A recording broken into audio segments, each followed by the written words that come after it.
Hey y'all, what's up? What's up? How y'all doing? I hope y'all are doing great today. So, look, I decided I'm gonna start doing my reviews in the middle of watching it. So, this scene here with Destiny and Moses was a real eye opener, okay? Destiny kept saying, "You stop doing what you said you were gonna do. You stop showing up how you presented yourself to be to me." And she known this man for 15 years. And he had her fooled on who he really was. I'm like, Sonny. Now, like I said, I ain't trying to wish nothing bad on nobody's love and relationship. I love black love and I hope everything works out. But we got some real red flags here. And then to y'all catch that tea, basically what Destiny is saying is her and Moses got pregnant, and from what Destiny said, she decided to not let it happen. That's what she said. She's decided not let it happen because she could tell he was not ready to show up as a dad. Y'all. And then she said, this was a read Destiny game. She said, "Yeah, you showing up, you fine and broken." I hope she's good with that. You're fine and broken. And once again, like I said last week, Moses, you look like a whole food letting Marceau and Maurice set you up for failure to go and talk to that girl, because you definitely made you and Sonny look worse in this situation. Because basically, Destiny's saying, you trying to paint a picture like I wasn't showing up for you, when the reality was is that you wanted me to outdo you in this relationship. And basically it's looking like people are saying he's a bit of an opportunist. And since he wasn't seeing opportunities shining and rising with Destiny, he decided to hop over to Sonny. Now then he said to Destiny, "Yeah, you had a lot." Moses said to Destiny, "Yeah, you had a lot going on. You had a lot going on." It was, and Destiny was like, "Yeah, you said I had too much going on. And it was too much for you to bury, to handle, to carry." So basically, when things got rough and tough, he slid out. Mind you, they supposedly been friends, been knowing each other, and had a real relationship for over 15 years. So you know somebody for 15 years and things get a little rough, the first thing you do is start looking for other opportunities. Okay, now, Sonny. I hope she's watching these episodes and taking notes. Okay, be on alert, Sonny. Be on alert. All right, y'all. We about to get to the rest of the show. All right. Okay, y'all. So I'm gonna hop on this and hop right off of it. Tisha meets up with Latricia, discussing her taking her on as a client, as far as Latricia taking on Tisha as a client to help her work out. Tisha decides that she brings up Stormy and whether or not they're going to be cool to work out together, Latricia and Tisha. And then Tisha goes into shading Nell, basically calling her old and calling her feisty and whatnot. And I'm just like, Tisha, just stop it, because you the first one to come on camera crying about how everybody coming at you and attacking you, but every time you show up in one of these scenes, you try and say something slick about somebody. So anyway, y'all, Tisha need to get somewhere and sit down. But let's go ahead and hop on to the scene where Melody meets up and has like a pajama party, self-care, self-pampering type of party, with her and a couple of her friends, four of her, I guess, her closest friends. So there's Brittany there, Dr. Sharnita, Lauren. Oh, I forgot the other girl's name, but then it was like four other girls there. And Dr. Shanita was telling everybody how she just trying to hook Melody up with different guys and how Melody is being super picky. But Melody breaks it down to them. She's like, y'all gotta understand, I've been through a lot. And I'm continuing to go through a lot. I'm trying to heal. I'm trying to help my kids heal. Like, I just don't have time to, for no mess. And I really think right now, and I think Melody has mentioned this, that she's not really focused on trying to get in a relationship with nobody. She wants to focus on her businesses, taking care of herself and taking care of her kids. And I'm like, girl, kudos to you.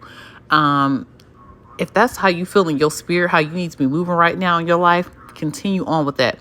Your friend, Dr. Shania, she might be in the area where she's ready to settle down and meet somebody. But if that's not where you're currently at, then I wouldn't let anyone make me feel like I'm dropping the ball when it comes to a particular area, if that's not where my heart is and my mind is at the time. So I would say kudos to you, Melody, to being smart enough, wise enough to work on self-healing and helping your kids heal before trying to just jump into a new situation.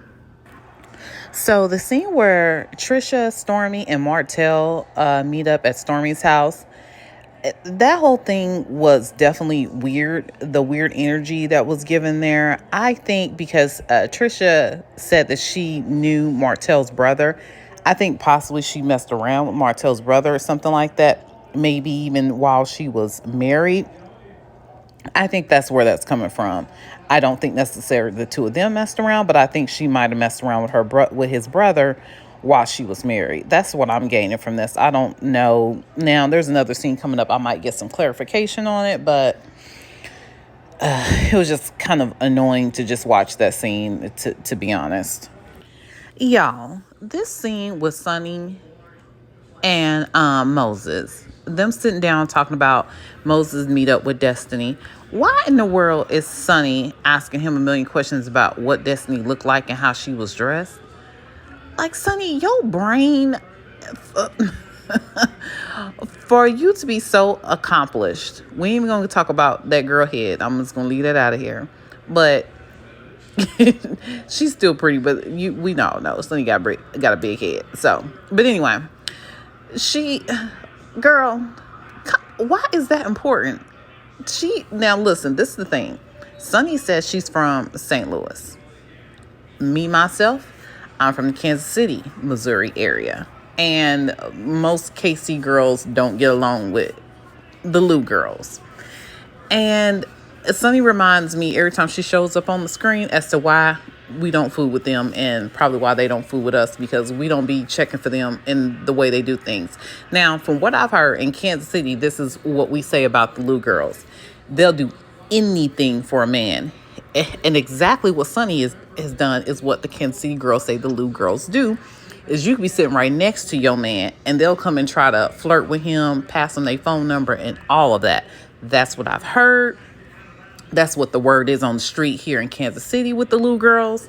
And Sonny on this show just airing all the Lou girls' business out in the streets. Like, she's like proving what we believe to be true every time she shows up on scene. Because it's like, why is it so important for you to feel like you in competition with another woman? Why do you, at every moment, you feel like you're in competition? For somebody who's supposed to be so accomplished, why do you feel the need to constantly compete?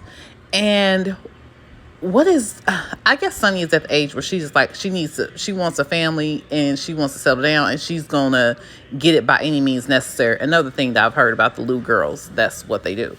And that's how Sonny is showing up right now, and it's really annoying. I'm just over it. It's like, Sonny, quit looking super desperate.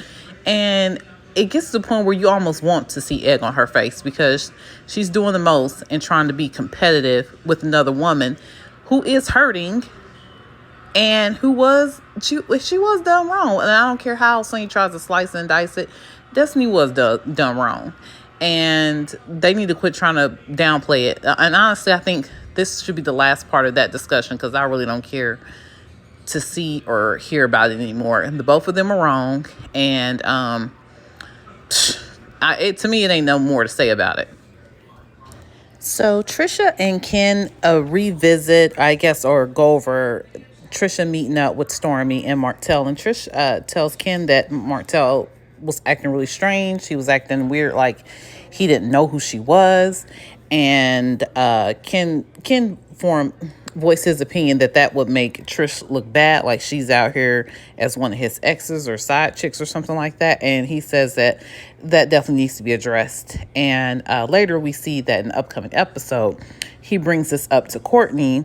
So I guess what we're going to see is Ken maybe even confronting Martell and asking him, like, what's up with that? Why are you acting strange? And how do you know my wife? And what's up with that?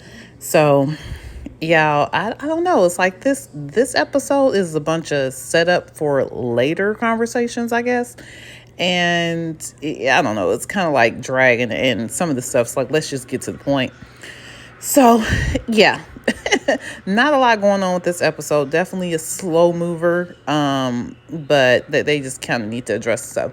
I'm glad that the whole Destiny and Moses thing has been addressed, and I feel like we can close the book on that and keep it moving. Now, supposedly Destiny is supposed to show up later in this season. I don't understand why. No shade to nobody getting a bag, but I don't really see Destiny's point, because every time she shows up, she's trying to overemphasize her issue with Melody, and I'm like, please state what Melody has actually done to you, and let's just get it over with, because this whole I got an issue with Melody, it's like, but for why? So anyway, y'all, that's it for me. That's it. That's all. You guys have a wonderful day. I'll chat with you guys later. And so, bye-bye for now. Oh, please subscribe if you haven't subscribed, if you're enjoying this commentary so far, and if you like this particular commentary, please give me a like. All right, y'all. Have a good day. Bye-bye for now.